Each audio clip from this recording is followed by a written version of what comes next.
11초가 생명을 저버하는 골든타임. 하지만 누군가는 지금 이 순간에도 길 위에서 그 시간을 잃어버리고 있습니다. 현장으로 함께 가보시죠. 현장 도착. 지난 4월 터널 안에서 사고를 겪은 한 오토바이 운전자. 온몸에 피를 흘리며 힘없이 누워있던 남성, 응급 외상 환자였습니다. 자, 한순간도 지체할 수 없는 상황. 그런데 얼굴 안면부에 코랑 광대뼈랑 입이랑 출혈이 계속 있으세요. 예, 혹시 수영이 가능하실까요? 지금 혈압은 아니요, 선생님. 저 네. 오늘은 이쪽으로 봐주실 분 안 계셔서 다른 병원 알아보셔야 될 것 같습니다. 그럼 요 근처 뭐 괜찮은데 추천해 주실 데 없을까요?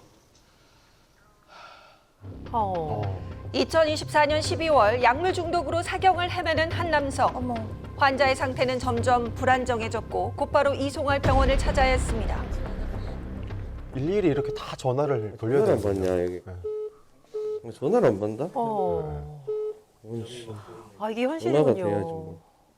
연결이 안 돼요. 국장입니다. 그 병원이 수배가 안 돼서 그런데 30대 DI 환자 혹시 수용 가능할까요?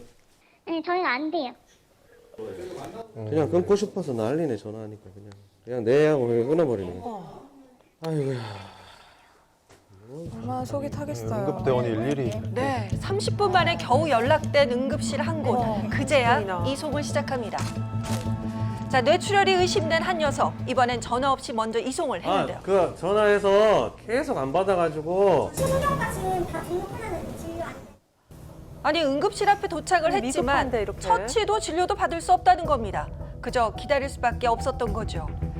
오랜 시간 기다림만 이어졌고 결국 환자는 다시 구급차에 올라 또 다른 병원을 향해야 했습니다. 뇌출혈은 진짜 시간 문제인데. 그러니까요. 자, 이렇게 환자가 발생하면 119는 전화로 병원의 수용 가능 여부를 확인하고 응급실로 이송합니다. 하지만 응급실에서 거부하면 또 다른 병원을 계속 알아봐야 되는 상황인데요. 이것을 응급실 뺑뺑이라고 합니다. 네. 환자의 골든타임이 사라지는 응급실 뺑뺑이. 문제는 오래전부터 계속되어 왔다는 건데요. 그중 잊을 수 없는 사건 하나가 있습니다. 제때 응급실을 가지 못해 사랑하는 아이를 떠나보낸 어머니. 상처는 지금도 아물지 않았습니다. 엄마한테 하트 날린다 이러면서 이제 찍었던 사진. 엄마 후 하면서 다 갖고 놀던 거라서 손 떼도 묻고 해서 제가 버리지를 못하겠더라고요.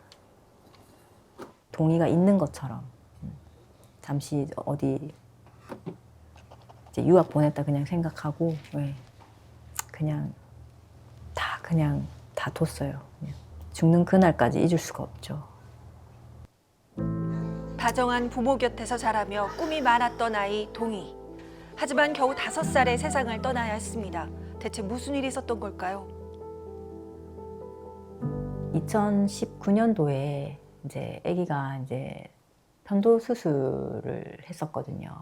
수술은 문제가 없이 끝났으니 이제 뭐 안심하셔도 된다 이렇게 이제 얘기를 해서 이제 2차 병원에 이제 수액 치료를 맡고 있는데 아기가 이제 갑자기 일어나면서 이제 피를 왈칵 이렇게 2번 토하더라고요. 그대로 의식을 잃었고 심정지 상태가 됐었어요.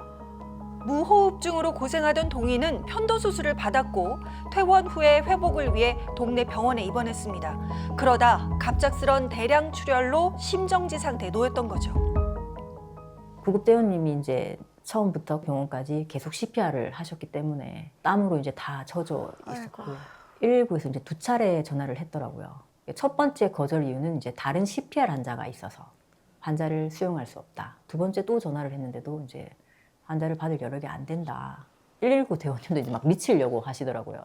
너무 지금 급한 상황인데 안 받아주니까. 수술을 했던 병원에서도 받아주지 않아 동희는 무려 20km나 떨어진 병원으로 이송됐고 그 사이 40여 분이 지체됐습니다. 그렇게 이제 응급실 뺑뺑이를 겪어야 했고 이제 늦어진 응급처치로 이제 저산소성 뇌손상으로 5개월을 투병하다가 세상을 떠났습니다. 누워있는 그 내 자식한테 아무것도 해줄 수가 없는 너무 안타깝고 동이야, 사랑해. 동이는 용감하고 대단한 아이야. 힘내자. 5살 아이가 감당하기엔 너무 힘겨웠던 시간. 지연 씨는 이 고통이 동의에서 끝나길 바랬습니다. 다시는 이제 저희 동의와 같은 이런 일이 발생하지 않고 응급실 수용 거부에 이제 구체적인 이제 그런 법안들이 이제 만들어져야 되겠다. 일부러 이런 생각으로 거부했을까요? 진짜? 동의법을 한번 만들어 보자 해서. 동희처럼 억울하게 떠나는 사람이 없도록 부부는 시위와 기자회견을 통해 이 사실을 알렸습니다. 그리고 정당한 사유 없이 응급 환자의 진료나 수용을 거부하면 안 된다라는 이른바 동의법이 생겼습니다. 당연히 이래야죠. 자, 그렇다면 법이 개정된 지 3년이 지난 지금 현재 상황은 어떨까요? 매일 응급실을 찾아다니며 현장을 잘 알고 있는 현직 소방대원을 만났습니다. 수용 지연, 응급실 뺑뺑이, 전화 뺑뺑이 다양한데 과거에부터 계속 있었습니다. 응급의료법 48조 2항에 보면은 병원 수용 통보 여부를 확인하라는 그런 조항이 있는데 2014년에 개정된 응급의료법 48조 2항. 응급의료기관의 응급환자 수용 능력을 확인하고 환자의 상태와 이송 중의 응급처치의 내용을 미리 통보해야 한다는 조항입니다. 자, 이 법령 때문에 문제가 많다는 건데요. 그 조항으로 인해서 구급대가 심정지 환자가 옆에 있는데도 불구하고 바로 이송하지 못하고 병원을 전화해서 허락을 맡아야 되는 이런 상황이 발생하고 있습니다. 네, 이 같은 답답한 현실은 구급대원 카메라에 고스란히 남아 있습니다. 이 상황도 오래 있었던 출동건이고요. 물류단지에서 심장이 멈춘 환자로 신고가 돼서 갔는데 저희가 도착했을 때 맥박이 없는 상태였어요. 심장이 뛰지 않고 있었습니다. 골든타임은 단 4분. 구급대는 가슴 압박을 하며 생명을 붙잡았습니다. 다시 한번 확인할게요, 맥박. 맥박 좀 확인해 주세요. 여기 있어, 맥박 있어. 3개 눌러봐. 겨우 되살린 맥박. 지체할 시간이 없었지만 병원이 정해지지 않아 구급차 안에서 시간만 흘렀습니다. 심장이 멈췄고 돌아와서 다시 멈출 줄 모르는 상황인데도 병원이 오케이 할 때까지 기다리는 이 상황이 말이 안 되는 겁니다. 네. 보통 출동 한 번에 전화는 기본 5통, 많을 때는 30번까지 전화한 적도 있었다고 합니다. 병원 도착까지 2시간이 넘게 걸린 사례는 2023년 대비 24년엔 무려 80% 이상 증가했습니다. 결국 응급실 뺑뺑이의 고통은 오롯이 환자들이 떠안고 있는 셈인데요. 가고 있긴 한데 거기는 안 되는 거예요. 그러면은 아니, 사고 난다니까요, 오시다가. 선생님이 책임지실 거예요? 선생님 그러면 안 받으면 책임지실 거예요? 다른 여기에서 낭비할 시간이 왜 없어서 이런 그런 갈등을 거예요. 자꾸 맺어야 돼요? 그러니까요. 자, 응급실 문 앞에서 이어지는 구급대원과 병원 직원의 실랑이 환자를 받아줄 수 있다라는 답은 좀처럼 들리지 않고 환자의 골든타임은 계속해서 줄어들고 있습니다. 오늘 아침에도 전화드렸는데요. 응급실 수용이 거절되는 가장 큰 이유가 뭐예요? 죄송한데 할 수 있는 말이 없습니다. 바빠서 끊겠습니다. 왜 대답을 안 해주죠? 선생님, 저희 지금 답변을 드릴 수가 없고요. 이처럼 병원의 입장은 들을 수 없었습니다. 현장에선 환자 수용을 거부할 때마다 비슷한 답변이 들려온다고 하는데요. 현재 수용할 수 있는 병상도 없고 대기 환자도 10명 넘게 있어서. 응급실 내 병상 없음, 환자 대기 지금 심장 많음, 쪽은 제가 진료가 안 되거든요. 심지어 진료를 네. 볼 수 있는 인력이 없다는 것. 자, 119 구급대가 보고한 재이송 사유는 전문의 부재와 병상 부족 등이 가장 많았습니다. 소방대원은 체제가 바뀌어야 된다고 말하는데요.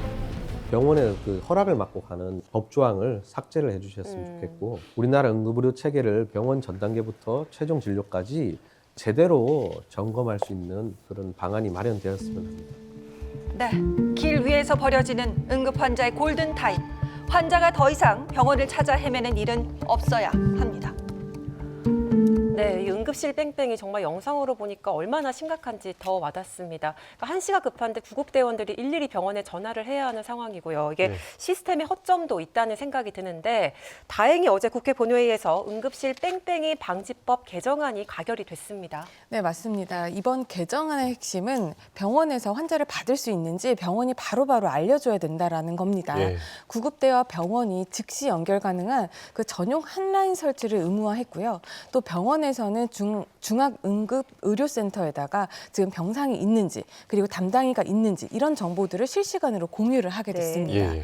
그리고 병원에서는 응급 환자를 담당할 수 있는 담당 부서라든지 담당 인력에 대한 설치를 이제 필수적으로 하게 됐고요. 예. 이와 관련해서 지원을 할 수 있도록 법이 근거가 마련이 된 겁니다. 네. 더 이상의 이런 지체로 인한 응급실 뺑뺑이가 이루어지지 않는 실시적으로 상시적으로 대응할 수 있는 현황이 이제 갖춰지게 된 거죠. 네. 설마 그러니까 병원이 뭐 일부러 거절을 했을까라고 믿고 싶습니다. 그러니까 만약에 뭐 인원이나 또 시설이 부족하다면 확충이 되어야 이런 또 제도가 실효성이 있지 않을까 싶습니다.